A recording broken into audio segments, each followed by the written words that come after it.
You're driving down the road and a bright screen flashes that catches your attention. It is your phone. Your best friend just texted you and he has Baltimore Raven tickets for tonight's big game, and he needs to know as soon as possible if you can go or not. So you grab your phone and reply to him immediately, taking your eyes off the road for only a couple of seconds. What could go wrong? Next thing you remember, you're in a crashed car upside down and the other driver in the other car involved is dead inside. You only look down for a couple of seconds. And you kill someone? Is texting and driving really worth it? Can it just wait? So what could happen if you look down and reply to the text? Nothing, right? In that split second that you look away from the road and look at your phone, multiple things can occur. One of the biggest things is that you get in a car crash. Getting in a car crash could hurt or kill someone involved, and thousands of dollars of damage to your car that you have to pay back. Another thing that can occur is hitting an object.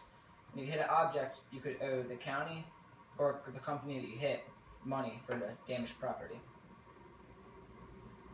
Another thing that can occur is hitting and killing a person. Leon Nafak, the author of the article, Texting and Driving, A Deadly Habit, researched and found that officials' report listed 387,000 people injured and 331,000 people killing as a result of distracted driving. Leon Nafak found a study from Virginia Tech Transportation Institute showed that drivers who are texting and driving and distracted behind the wheel are twice as likely to crash compared to those who are focused with no distractions from their phone. Leon Nafak also states that the NSC, or National Safety Council, estimates that 213,000 car crashes in the United States in the year 2011 involved drivers that were texting and distracted by using their cell phone.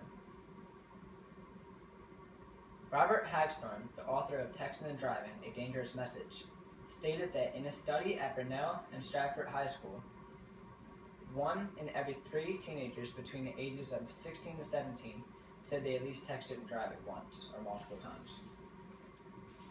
So what are the consequences for the actions that I just stated? Aditi Murjak, the author of the article Texting and Driving, 5 Potential Consequences, stated the different ways people would pay for what they did. Some of the consequences include receiving a ticketed fine or warning. Most states allow police to issue tickets for texting and driving. Karen Aho, the author of Bans on Texting and Driving, Cut Teens' Death by 11%, states that making texting and driving illegal has cut down the deaths between 15 and 21 by 11%, along with traffic fatalities that dropped by 3%.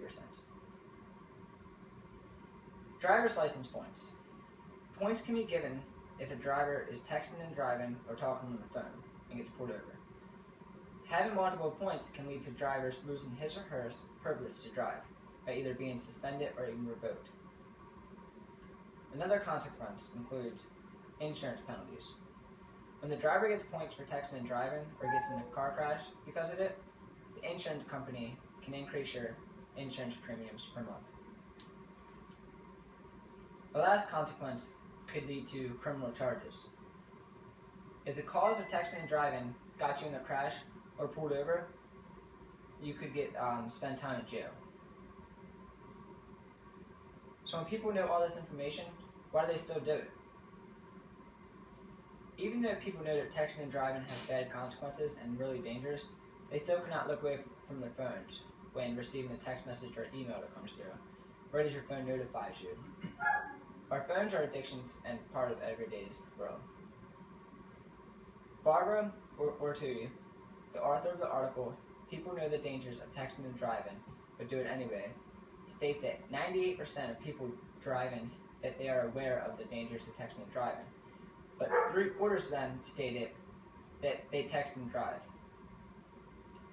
Barbara also found that 28% are worried about that they're missing out on something important if they don't check their phones right away.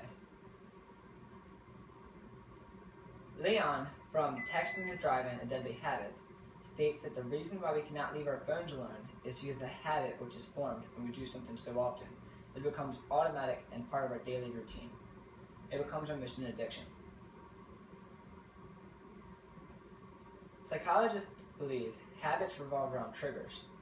Some of these triggers could either be the phone ringing, or the notification noise, or the bright light flashing on your screen.